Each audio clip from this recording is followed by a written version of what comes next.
Good day, dear Bashar. Arthur here. We are tapping into what we are the vibration of, as everything is here and now.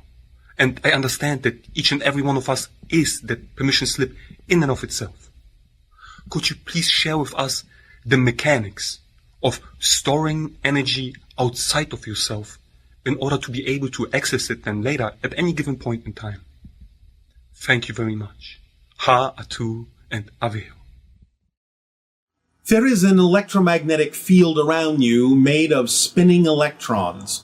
You can, in many ways, and do in many ways, store energy slightly outside of your physical form there and can draw upon it later when you become more aware of how to make those electrons spin harmoniously, when they spin at the same rate all the time. Then they can act as a kind of a dynamo or a wheel, in a sense, that will store energy that you can tap into at another time. How are you doing, Bashar? Perfect, and you? Perfect. All right. A couple questions for you. Yes. So my first question is that, in general, I'm living a very passionate life that I very much enjoy. There are a few aspects of my job that I sometimes wish were different, and sometimes I get frustrated when thinking about them. Can you make them different? What was that? Can you make them different?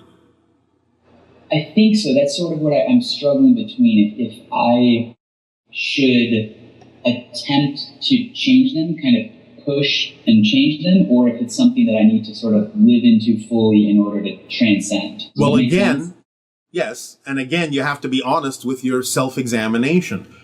Are you the one dampening the excitement that could be in those portions of your job because you have certain belief systems that are not allowing you to figure out how to do them in a more exciting way? Or are they truly not representative of your excitement and can't be altered in any way, shape, or form according to the parameters of the job that would actually be representative of your excitement, which might be a clue that this isn't overall the job for you? So you have to make that determination within yourself, but always check with yourself first to make sure you're not the one dampening the excitement when it could be something exciting if you can open your imagination and do it in a more exciting way. So, Okay. So, it would, if it's something that I can't immediately change in my current, for the most part, I love my job. It's a small aspect I wish was different. And it's something I foresee I likely am going to need to be doing. What would your advice? Well, what is your job? I'm a high school teacher. Yes. And part of I work at a boarding school, and part of my job is that I have to coach certain sports. And there's a sport that I'm coaching this winter with an individual who I don't particularly enjoy working with. And there's elements of that specific part of my job I wish were different, and it's looking like I might not be able to change them. All right, and why don't you enjoy working with that individual? He's just much more intense than I am, and I would define him maybe as slightly angry and irritable and just energetically. I get along with him, but I get a feeling inside me, like I almost wish I was doing it on my own rather than with him. And then all right. Is there not something you can do in your interaction that can help him raise his frequency? Can you not, in a sense, be disarming with him?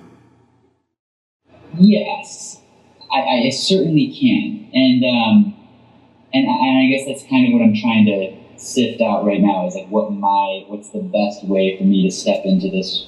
All right. Well, I'm not saying this has to be it, but you could open up your imagination and think of a number of different ways you could interact with this individual.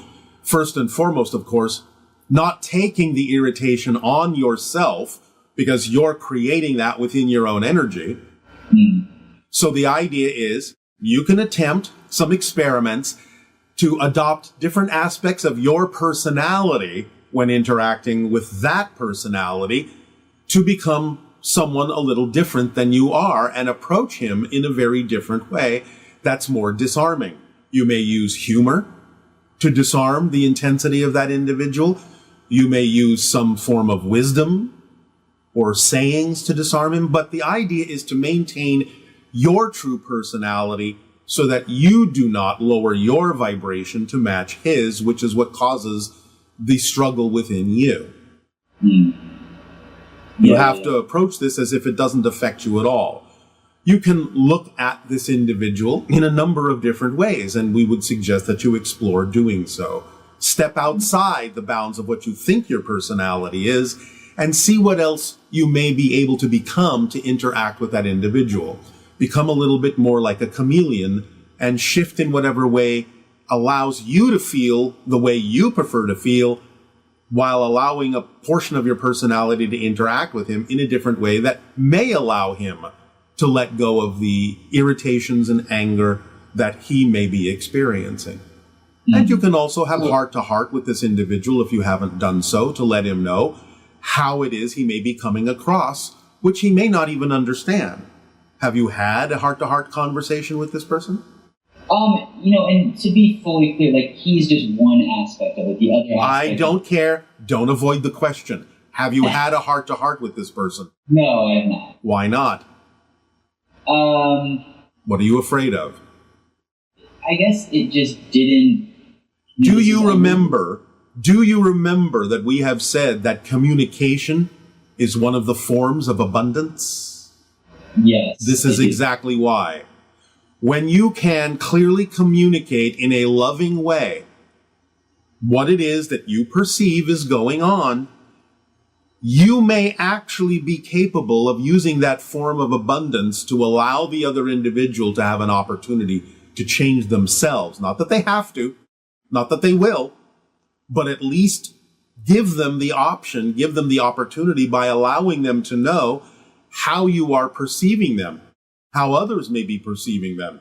And therefore, they may not even realize how they're coming across, but you can give them an opportunity to know so. Again, doesn't mean they'll change. And again, it doesn't mean you have to feel affected by it. But if it persists beyond the idea of anything that you can do to help the situation be more creative, change in more positive ways, then you may have to determine that it might be possible that you need to be in a different location with different people to do what it is you're excited to do. This isn't the only job in the world where you can do what it is you're doing. Right. Definitely. So all of these options are available to you, but you actually have to use your power to act on them. Otherwise, you'll never know what could have changed. Beautiful. And is this situation that I'm going into, I mean, I know the answer to this, but it's all here for me, right? Of course. And for others. Again, it's not always a one-to-one reflection when you encounter someone who's nothing like you, but it is in your life for a reason, because you may be able to help them. Yeah, beautiful. Okay, I have one or two more questions, if that's okay. Yes.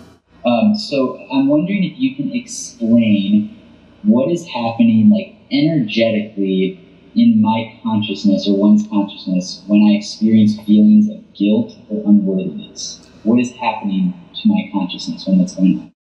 You are lowering your overall energy frequency, and you are slowing down the transmission of information along the neurological pathways of your body and your brain. Interesting. Beautiful. And your final question? My final question is that I have a tendency to You choose. Okay. I choose. Yes? Yeah. I often choose to seek approval of others, and I'm wondering what is an effective way to unlearn this. Why do you care what others think? They're not living your life. You are. You can take advice when and where you feel it's appropriate to absorb it and apply it in your life, but you're the one that gets to decide what's true for you. So why do you care when someone who's not living your life tells you something or needs to approve you? Why don't you simply approve yourself? Yeah, no, it's a good question. And Thank you. Do you have a good answer? What do you get? Here's the way you ask the question. What am I getting out of needing the approval of others that I'm not doing for myself? What am I getting out of it? Because you don't do anything that you don't believe serves you somehow.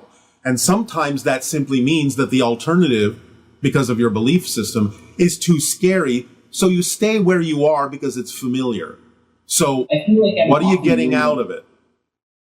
I feel like I'm often worried about making other people uncomfortable if I'm living my true self, that it's like too much for them. And so I'm so what? Yeah. Again, if you're not doing something intentionally to harm them, intentionally to make them feel uncomfortable, if you're really truly being yourself to the best you can, then whatever they choose to feel is their choice. So why are you going to make your life conditional on someone else's issues? Yeah. Is this helping? No, yeah, it is. All right. Helping very much. So ponder those questions for yourself and see if they still make sense to you, because when they stop making sense, you'll let them go.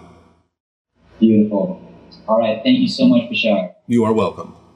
All right. Have a good day. I absolutely will. You may too. Thank you.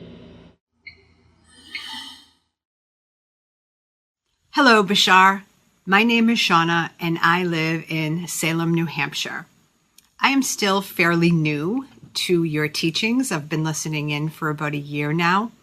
And there are a couple of things that you mentioned which I'm hoping that you can give me clarification on.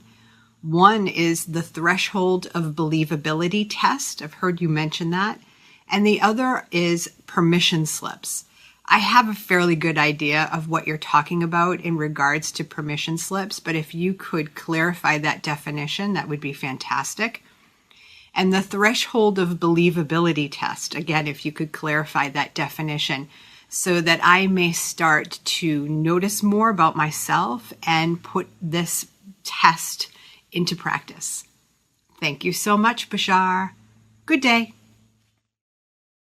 The threshold of believability test is if there is something that you recognize as your preference, but your belief system is saying that it may be a long time before you can actually experience it in your life, then the threshold of believability test is for you to start at a time when your belief system makes it easy for you to accept that it will happen. So in other words, for example, can it be possible? Can it be probable for this thing to manifest that I prefer in my life? No insistence, though. In 20 years, if there is absolutely no hesitation whatsoever to say, yes, I absolutely know for a fact that it's possible that 20 years is more than enough time for something like that to manifest in my life, then you go down the scale. Is it possible in 15 years? Yes, no problem. 10 years? Absolutely more than enough time, no hesitation, answering yes to that at all. 5 years? Not sure. As soon as there is hesitation, that's how long it will take with your present belief system. So you have to find out what belief is telling you that it has to take that long. And if you find that you can change that belief by identifying what it's telling you and changing the story behind it, then you take the test over again.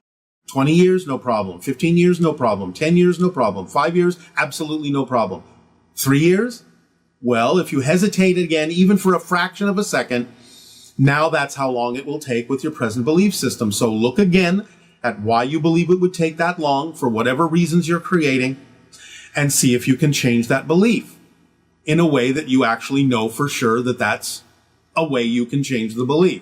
You can't fool yourself. You have to really know that that's simple and it's easy to do. And you keep going down and down and down until you can go down and change anything no further. That's how long then it needs to take in order for you to experience the physical processes necessary for you to fully appreciate it when it manifests, because it will probably take a little time. Some things can happen more instantaneously, but in most cases you will need a process so that you learn what you need to learn so that by the time that thing happens, you'll be able to handle it in the best possible way that serves you. So that is the threshold of believability. Now, a permission slip is simply any technique, any tool, any ritual, any object, any discipline, anything in physical reality that you believe will help you become more of who you are, because you're attracted to use it because you believe it aligns with your belief system and will actually allow you to circumvent that belief system to have a broader sense of what is possible for you. So if you're attracted to ideas like astrology or crystal ball or tea leaves or anything like that, or a particular religion or what have you, or an object of any kind, it's because you believe it will help you do what you need to do, to make the changes that you need to make. Now, of course, you're making the changes. The belief system and the permission slip, in that sense, are working hand in hand to make it seem easier to accept the change within yourself, but they're not actually doing it for you, the permission slip.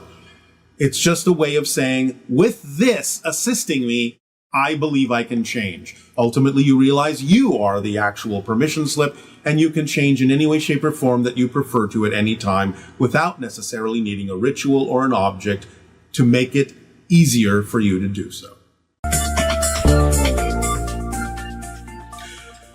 The transmission this day of your time is called the Shells of Earth. We are going to briefly describe the different layers or frequencies that are closely connected to your physical reality and in which different kinds of experiences can be had. Of course, you have the physical shell, which you are very familiar with as physical beings having a physical experience, but with a slight shift in frequency, you can experience what we call the elemental shell. And the elemental shell is where you meet elemental beings, elemental expressions of consciousness, such as pukas, fairies, sylphs, silkies, flaming salamanders, and many other representations that elemental consciousness has the ability to present itself in. Now, these shells don't really move outward per se. That's just the way you might experience them a little bit in physical reality from your space-time perspective.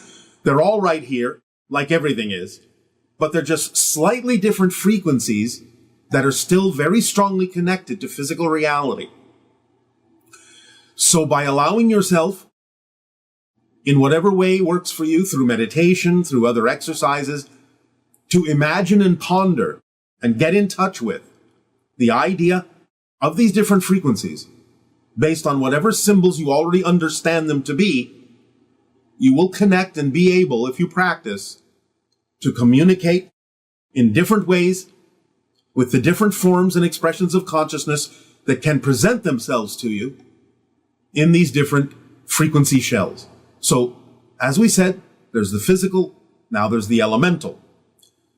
Elemental beings are kind of like a part of the overall energy of the earth, but they don't have to necessarily continue in a particular form. They're much more flexible, much more malleable in how they present themselves. They can present themselves as very solidly physical, but it's more like they're on a level that's akin to the idea of moldable clay, where they can go back into the energy and disappear, become non-physical, or at least quasi-physical, in a way that you cannot perceive them. And then they can crystallize themselves in some physical form, and that's why they can also be shapeshifters, taking many different forms. So by focusing on whatever affinity you have in a relaxed state, an open-minded state to the elemental shell, and practice this on a regular basis, you can develop more communication, more awareness, more ability to perceive elemental beings, maybe even slightly before they make themselves more solid, because you can extend your senses by following the formula, and that makes you more capable of seeing things that are invisible to you now, but can become visible to you as you extend the sensitivity of your senses. So by interacting with the elementals, you can gain a deeper appreciation and understanding of your place in nature by relating to their place in nature within the elemental shell, and you can become more flexible in your experience of space and time by forming that relationship with the elementals. After that, there is the frequency of the etheric shell, and this is what includes the idea that you typically refer to as the lower astral realm. While that may seem to be the idea of a realm or a frequency or a shell that is completely in spirit, it actually has a lower frequency component that connects directly to physical reality. It's a borderline, a borderland in which spirit beings can also make themselves appear to be relatively solid or at least to some degree visible. This is where the idea of ghosts reside. So the etheric shell is what allows, in its frequency, a spirit being to lower its frequency to be closer to the idea of the physical shell, the physical frequency, while not completely actually being so. But the lower astral realm, the etheric shell, can allow them to present a representation of themselves as physical, because it's a low enough frequency, close enough to physical reality, for you to be able to perceive them. Especially, again, if you raise your vibration even just a little bit, you can not only perceive the elementals when they make themselves come closer to physical reality vibrations, but also the idea of spirits who may take on the qualities of the etheric shell in the lower astral frequency to make themselves visible and appear very solid and even be touchable to you while still remaining in spirit. It's just that they're using the vibration of the etheric shell to imprint themselves a little bit more into your physical reality experience. Then, beyond the elemental and etheric shells, you have the archetypal shell. This is where consciousness resides and presents itself in kind of a small series of group collectives that represent symbolically different attributes of beings. So it's a more of a symbolic representation, but you can still experience many of the representations of consciousness as if they are, in many ways, physical beings. But these are more representative of qualities. So you can create the idea of what you call God or goddess presentations, even angelic presentations. The idea, again, being that they're imprinting themselves in the archetypal shell to represent a certain quality or experience of energy. In other words, examples like motherhood, fatherhood, childhood, or the idea of elemental ideas, not in the same elemental shell, but the idea of the old concepts of elemental ideas. The sun, the moon, water, fire, earth, air. These kinds of things are presented in the archetypal shell, which is a symbolic representation, but can take on physical representations that would be familiar to you. They can look like human beings. They can look like demigods. They can look like the elements themselves, like a fire being, a water being, an air being, an earth being. They can take on many natural qualities to symbolically represent an entirely large concept that builds up the concept of physical reality in components. So you have the idea of, as I said, the earth vibration, the fire vibration, the spirit vibration. These things take on this quality of being archetypal symbols that represent whole entire concepts or directions or qualities of things that are close to your experience of physical reality. Then beyond the archetypal shell, there is the collective shell. And this means simply the collective consciousness of your entire planet, everything on it, not even just humans, but everything on it, the trees, the rocks, the sea, the animals. And it gives you an opportunity to experience your way of connecting to the cosmos while still retaining a connection in a grounded state to physical reality. The collective consciousness has been represented through different beings, through ascended masters and various teachers throughout your history, being that they would tap into that collective and sort of channel it to you. Beings like Jesus, Krishna, Buddha, Vavoka, so on and so forth, Mary. All of these kinds of beings in various forms have been able to tap into the collective of your planet, the higher mind of all of you, so to speak, to bring through information, to share information. But of course, this doesn't mean that each and every one of you can't tap into this on your own. To access the collective information that you may require here and there, now and then, to apply in your lives in a way that allows you to be more balanced, more positive, more powerful, more energetic in your expression of physical reality. So you have these different shells, and there are others, but the ones that go beyond the collective are not as closely connected to your physical reality. They then include the idea of going into spirit, higher dimensions, so on and so forth. And it doesn't mean, again, you can't tap into them, but these shells, the physical, the elemental, the etheric, the archetypal, and the collective, are the ones that are the vibrational levels most closely associated to your experience of physical reality, and on which you rely, whether you know it or not, on which you tap into, whether you know it or not, more often than not, to guide you in life and to experience the connections that you may feel to nature and the collectivity of your entire species and your reality as you experience your journey on Earth. So allow yourself to practice this by opening up in your imagination, whether through a meditation or whatever technique you wish. Even gardening can do it because you're close to the earth and close to nature and start to feel yourself as connected to nature.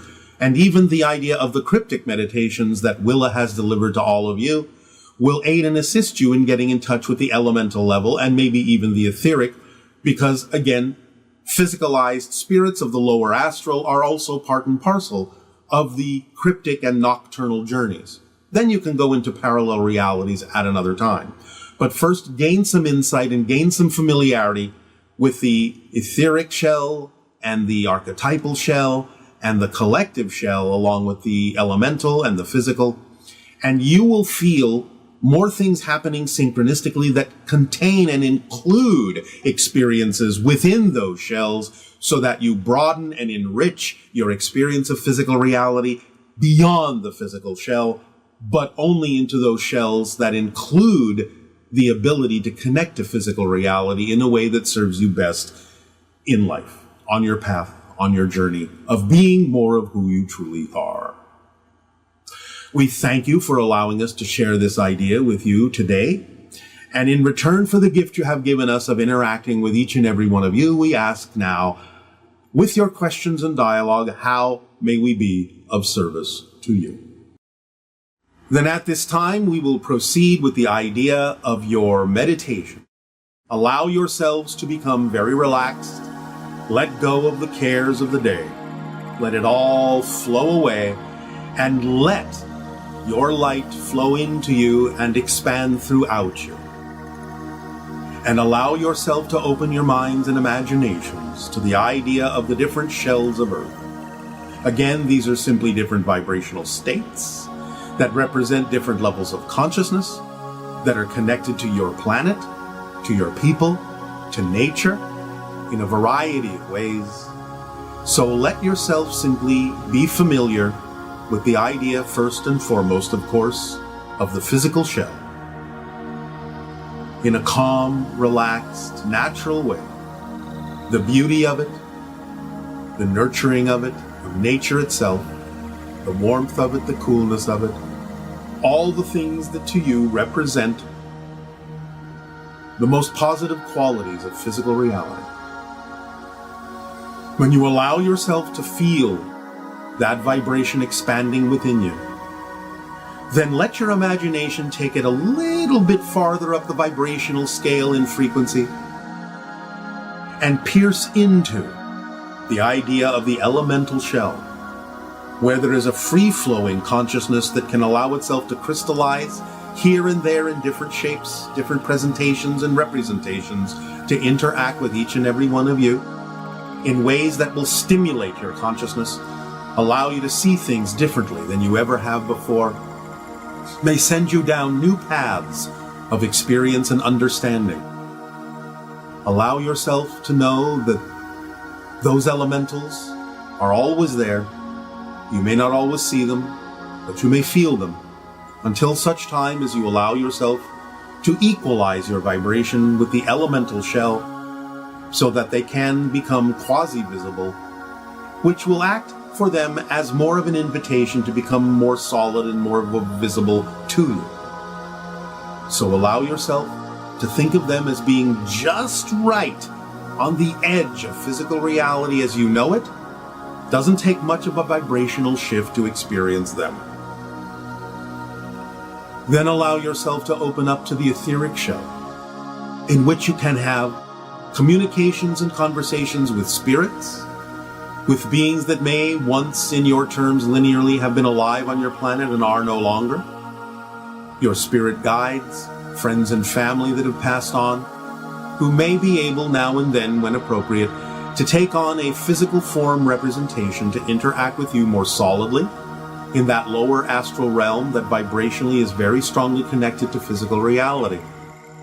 Allow yourself to allow your mind to go into, your imagination to go into that etheric realm where the spirits can make themselves known to you, and you can have the communications that will let you know that nothing has been lost, that the relationships still exist, that you can learn and play together on and on eternally, no matter what state of being anyone may be in.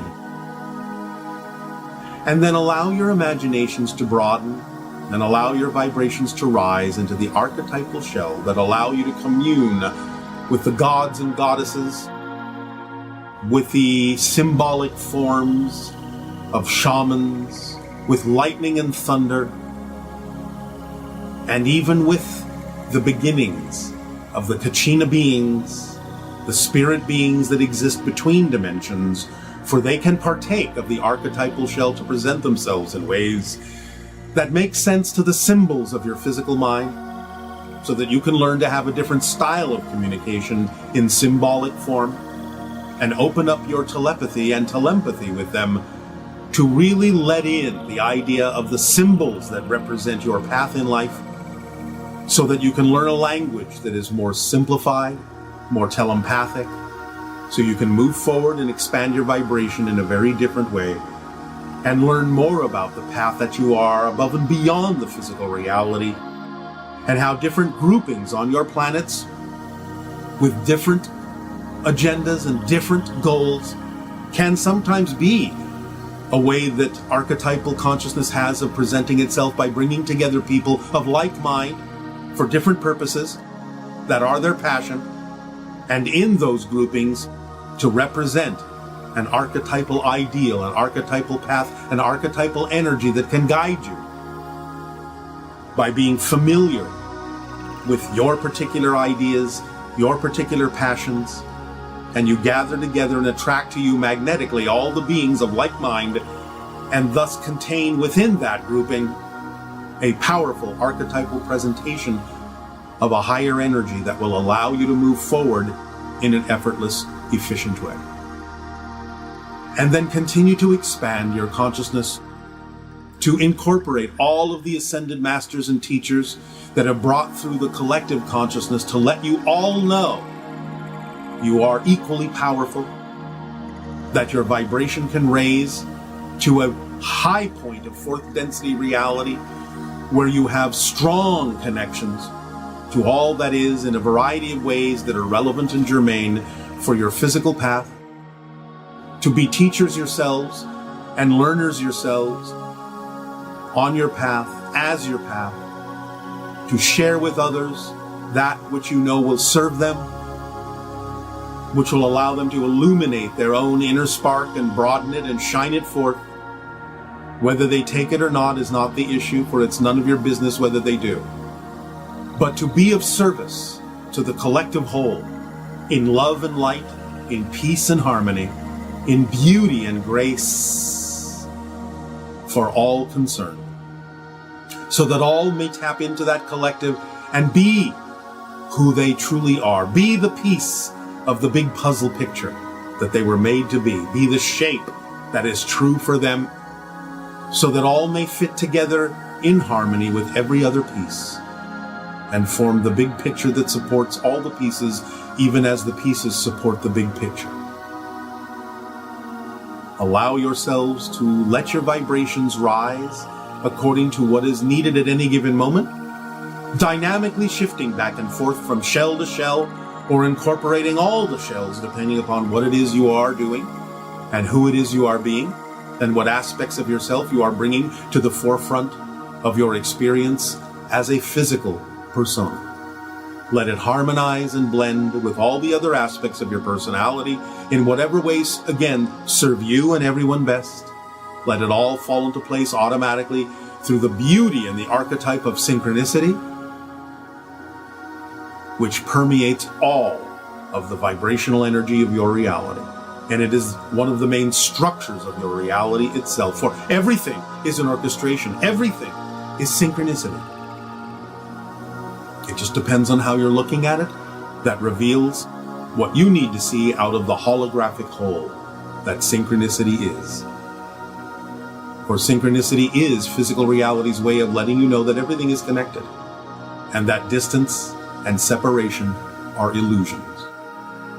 Use them to your benefit, but do not let them rule the structure of your consciousness in a way that prevents you from tapping into whatever you need at any given moment. For physical reality is a projection of your consciousness.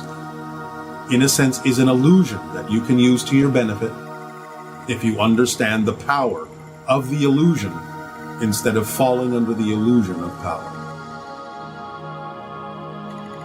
Let yourself drift and dream in this understanding and feel your vibrations shifting and rising and focusing on whatever shell is germane for you, is important for you, is relevant for you at any given moment, and interact with the forms of consciousness therein. They are there to serve you. You are there to serve them. Let yourself drift and dream and become more lucid in the concept of the physical dream, so that you become more lucid in all the different shells that allow you to dream the dream awake and aware as you move through life. The life that is you, the unique you, the aspect of you that is the reflection of all that is in this unique way. Breathe it in and make it your own. Our unconditional love to you all, our deep appreciation and gratitude to you all. Allow yourself and the shells within you to blend and harmonize as they need to,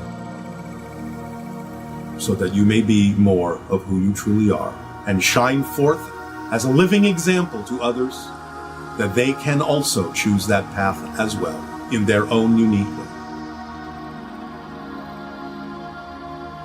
Be here, be now, be at peace, and welcome home. We bid you good day.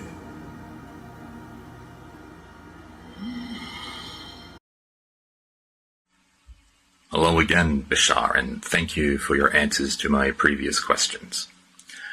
You said in a previous transmission that the hybrid children sometimes like to play a game called Find the Portal, and I was wondering if we humans can also play this game, and what do we need to do to be a better energetic match to being able to play this game? And is any technology used to help play the game, and do the rules change as the children get older? Are there different rules for the younger children, the older children, the teenagers, and so on? Thank you very much. That is all. Good day. The answer to all of that is yes. The idea, of course, again, as following the formula refines your senses to make you more sensitive to certain kinds of energies, thus making it easier for you to find the idea of the nexus of any vortex or portal.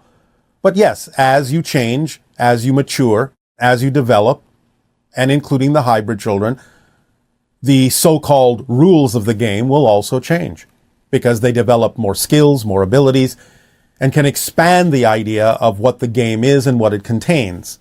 So if you want to call the rules something that changes with the maturation of any particular being, because now you can do more, have more abilities, have more skills in the game, then yes, those rules will change. Good day, Bashar. Good day. Shavai. What would you like to discuss? Concerning the frequency of the individuals who are inherently experiencing a negative portion of reality and consciousness. When an individual incarnates in order to be a representation of the so-called negative frequencies or properties of the overall collective experience, what is the best way for them to go about it?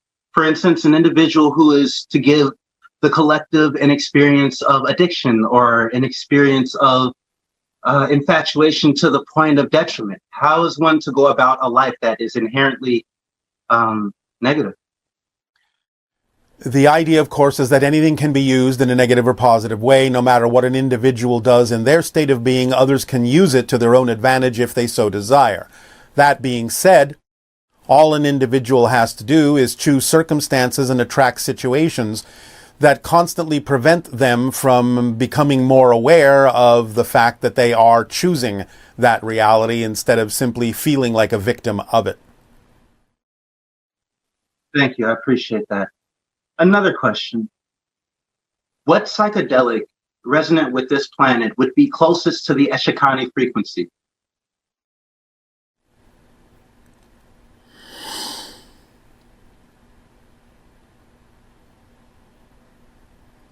Dimethyltryptamine. I have noticed that it is very hard to get away from oneself when experiencing that level of self. Yes. And one more question. I have an intense desire to be a part of the growth experience and the first contact experience of the Eshikani and the human race. Well, you're having contact with us at this point, so obviously you already are a part of it, or we wouldn't be talking. Yes. And in what way could I possibly look into being a vessel for the communication directly from a member of the Eshikani to bring forth an even clearer message in my life of connection and contact? If you're asking that kind of a question, you should already know the answer. Which is? Follow my passion and my bliss to the highest degree of my ability with no insistence on the outcome. And finish the formula. You've only stated 3 parts of it. Bring me clarity, Bashar. You act on your passion to the best of your ability with no assumption or assistance on the outcome, and you remain in a positive state so that no matter what occurs, no matter what manifests from your actions, you can use it to your advantage and gain the benefit from it. Simultaneously, investigating with honesty your belief systems and letting go of the ones that are out of alignment with who you prefer to be. Yes. I can honestly say there's nothing else to ask. I will get on that immediately. All right. We thank you. Good day. Bye. Aveo. Hi, Bashar. This is Pira from Detroit, and I have a question for you about fracking and the negative effects it has on the Earth currently and in the long run. Thank you. Ha'atu. Anything in that sense that is invasive within the structure of the Earth may have long-term detrimental effects. Again, the idea is to find other sources of energy, such as the electromagnetic field of your planet, such as higher dimensional frequencies that can be downgraded, so to speak, or stepped down through transformer-type structures into energy that you can use with your technology. So we would always suggest that you aim in the direction of those more natural sources of energy that are without the detrimental effects to the idea of the planet in a non-invasive way. Hi, can you hear me? We can hear you. Hi. Good day. I have so 2 big topics or questions that I wanted to go over. Yes. The first is the story of Adam, Eve, and Lilith. Yes. I was wondering if maybe you can shed some light on that, and did these people actually exist? Well, in a manner of speaking, yes, although the story, you know, in a sense, has been rendered into something simplified as a tale, as a metaphor. The idea of, in the ancient language of the Anunnaki, that injected their genetics into Homo erectus to create Homo sapien is that the male version of Homo sapien they created in their language is Adama. The female version is Eva, which you have transliterated into Adam and Eve over time. So the idea is that, of course, there was a first male and a first female, but the idea has been truncated, collapsed, condensed into the metaphorical story that you know in your Bible. Lilith represents again the idea of the continuation of the line of Homo sapien in the genetic alterations by the Anunnaki, and represents kind of the concept of independence, the ultimate independence of the human race, and the balance point that needed to be achieved when it was recognized that Homo sapien had been created, and offered the third alternative. As always, we talk about the idea that there is a trinity in existence, not just a duality. So the concept of Lilith and the feminine principle in balance, the masculine and feminine principle in balance in Lilith, creates the midpoint, the third reality, the balance point in the Trinity between the two dualities of male and female. And why is it that Lilith, it seems to be that she was taken out of the modern version of what we learn? Because as a patriarch grew and wanted to reinforce the idea of male dominance, the concept of the balance point of male and female in one body was anathema to them. And they sought to remove it so that they would retain control and empowerment over others and over the female side. Okay, and that's interesting. And was this all done in a laboratory in Temple Mount, at Temple Mount? There were many different labs around your planet, but the primary one was in the Middle East. The idea, again, is that, remember, this wasn't all done all at once. This took some time. So the idea of this story is quite condensed, and it condenses many, many decades, even hundreds of years of time in the creation of Homo sapien. Okay. The Garden of Eden, can you shed some light on what that was and maybe where it was? Well, again, in the Middle East, as given, between what you call the Tigris and Euphrates rivers in the Fertile Crescent, being the primary contact point and laboratory and civilization that the Anunnaki established when they came to Earth and spread out from there. Okay. And the serpent that came to Eve, who or what was this? This is simply an indication of the awakening of the genetic markers that would allow the female to be closer to the concept of the original Anunnaki genetic structure. This is why you have the double intertwined serpents on your medical caduceus still today, as an indication of the genetics laboratories and the genetics that were injected into Homo erectus to create Homo sapien, being that in the feminine side there was an alteration that allowed the feminine side to become a little bit more aware of the situation than the masculine side, and a little bit closer in expression to the original Anunnaki genetic strain. That's interesting. It also represents, therefore, the idea of ancient knowledge, that in a sense, because of the genetic alterations in the feminine form, there was more capability of accessing the knowledge of the Anunnaki. That's fascinating. And in the Bible, in the Hebrew Bible, the Anunnaki, is that translated into Elohim? For the most part, yes. Although the Elohim can also be other beings that were encountered from time to time. But in general, it's a reference to the ancient Anus, yes. Okay, wonderful. Thank you, Bashar. Yes. And on another topic, so I seems to be obsessed with this story. I think it's the most exciting story, spectacular story, the story of Exodus. Yes, yes. Did the Jews know that were they aware that it was aliens that were taking them out of Egypt? Or not as such. They didn't really comprehend the concept of aliens in the same way that you do today. They understood that the beings were from a higher dimensional realm, but the idea to them at that time, in their understanding, is what they ultimately decided was beings from heaven. Beings from above. Is that what... So right now in our reality, it's kind of... We think that it's God that led the Jews out of Egypt and not actual beings.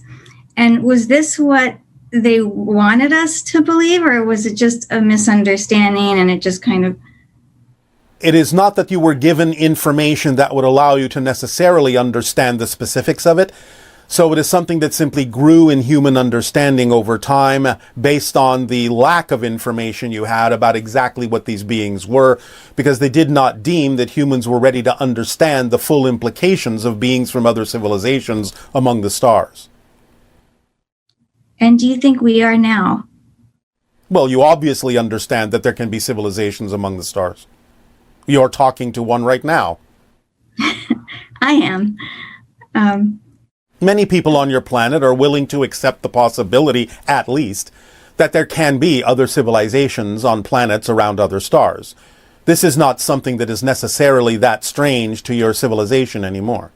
You talk about it quite a bit in your scientific and astronomical communities. True.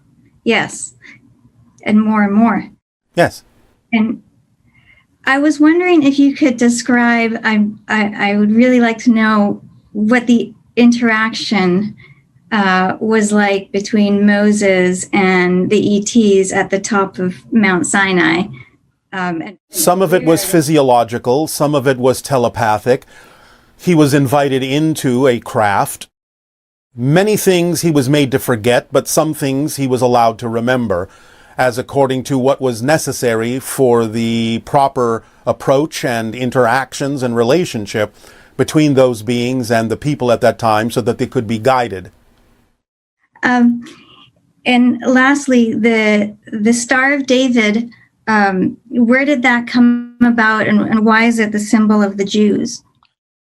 It is the symbol of the relationship between those beings and those people, and in general between the above and the below. It is the intersection of the higher dimensions with the lower physical reality. It is a flattened form of the Merkaba.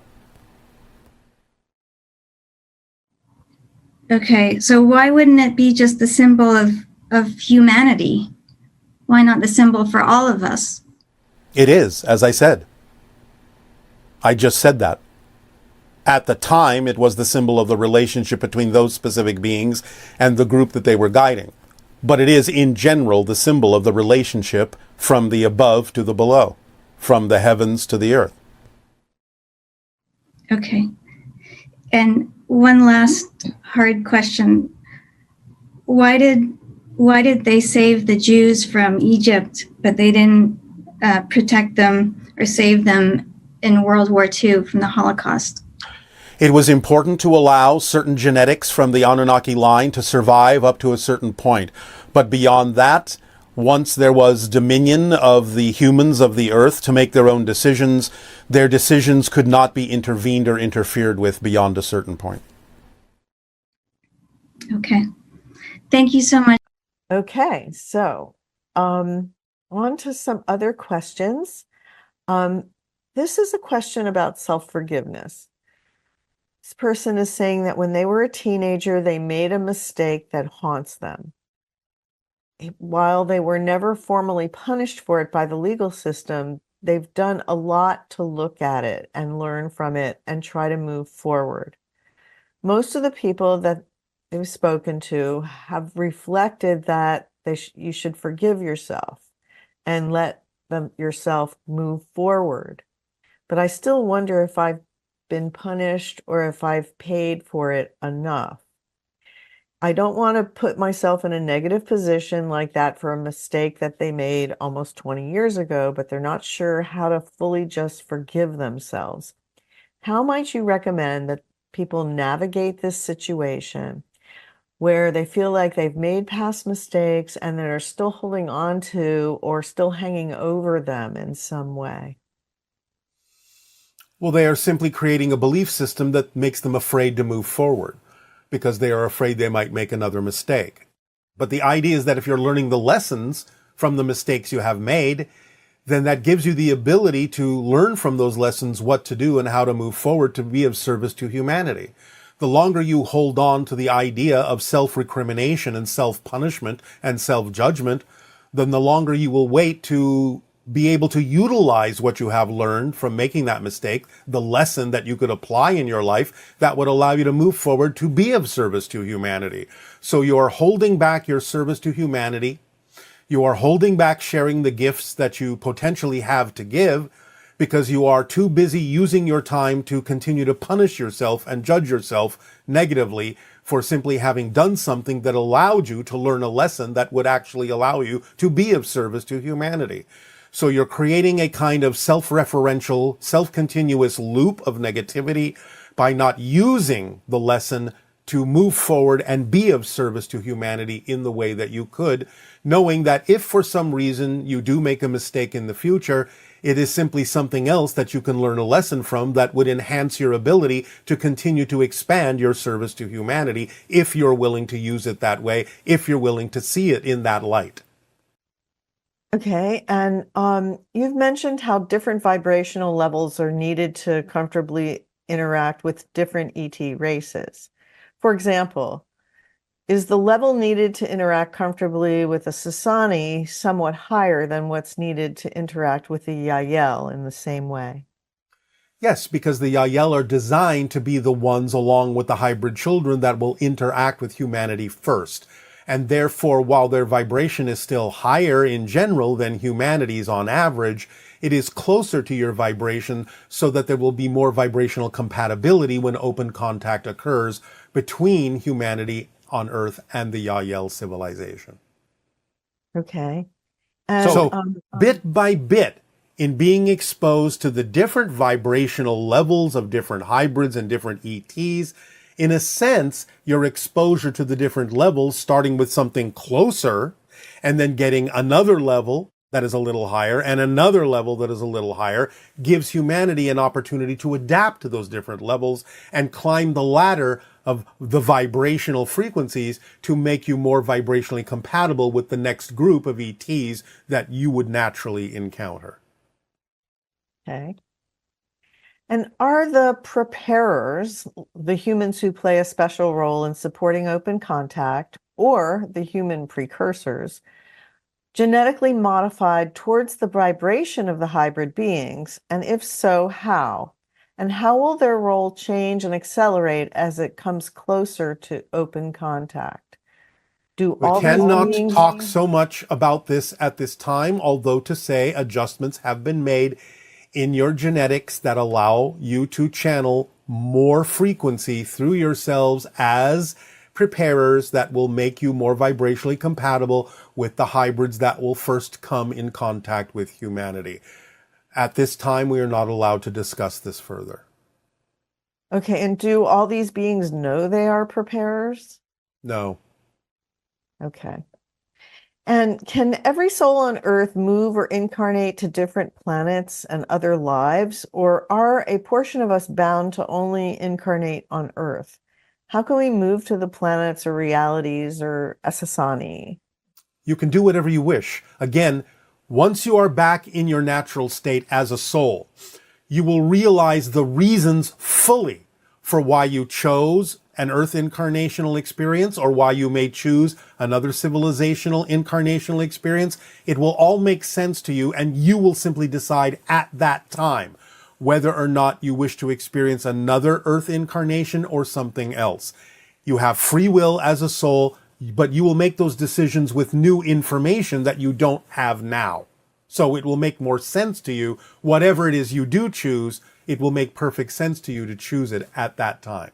So you're not bound by it, but you will decide based on what you actually wish to learn and wish to experience. You have the free will as a soul to do so. Okay, and do you ascribe special meaning to the word relevant?